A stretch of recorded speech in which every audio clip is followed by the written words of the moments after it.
Monsieur Lanzeret, qui êtes-vous et quelle est votre activité?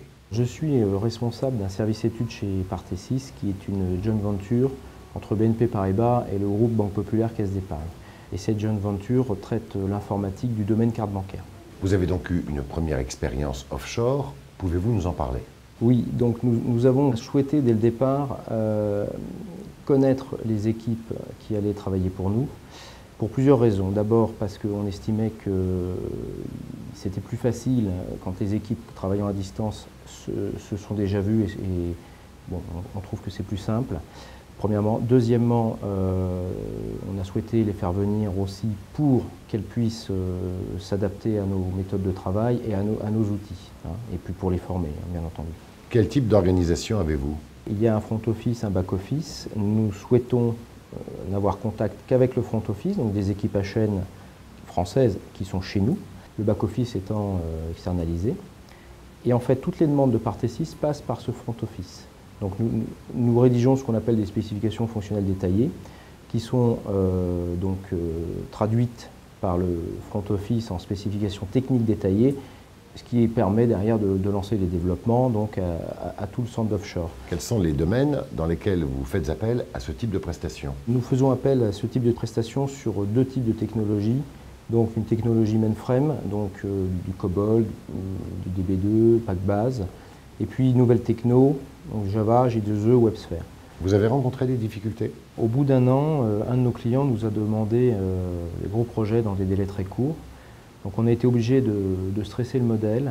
On est passé de 5 développeurs au back-office à 17 et de une personne au front-office à 4. Pour pouvoir suivre ça au mieux, on est obligé de découper au maximum le process et de faire en sorte de valider tout pas à pas, de façon à être sûr qu'on ne dérape pas et qu'on puisse tenir les délais et la qualité requise pour donner satisfaction à notre client. Ce qui a été fait, soit dit en passant. En résumé, quels sont les points positifs? Les points positifs, outre le coût, c'est qu'on a pu travailler avec des équipes qui ont appris à connaître le logiciel. Alors ça, surtout du fait qu'il y a très peu de turnover, puisque le premier noyau de développeurs qu'on a eu il y a 3 ans est toujours en place. Ça ne bouge pas et c'est un gage de qualité et de sécurité pour les développements. Et sur le plan financier? Financièrement, lorsque l'on donne des dossiers au front office, celui-ci se charge de le traduire pour le centre back-office, d'une part, et d'autre part, nous fait un chiffrage, donc ce qu'on appelle un devis, tout simplement.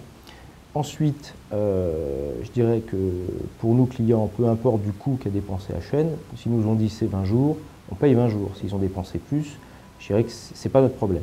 Et pour conclure, quel est l'impact sur les effectifs en France? Pour les effectifs, contrairement à ce qu'on aurait pu craindre, il n'y a pas eu de perte d'effectifs, c'est-à-dire qu'il n'y a pas moins de postes.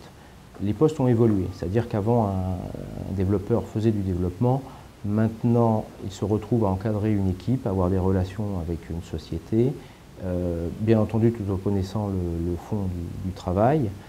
Et ça a permis à ces équipes, à ces personnes, d'évoluer beaucoup plus rapidement vers des postes à responsabilité et de s'ouvrir des portes qu'ils auraient eues certainement beaucoup plus tard dans un modèle ancien.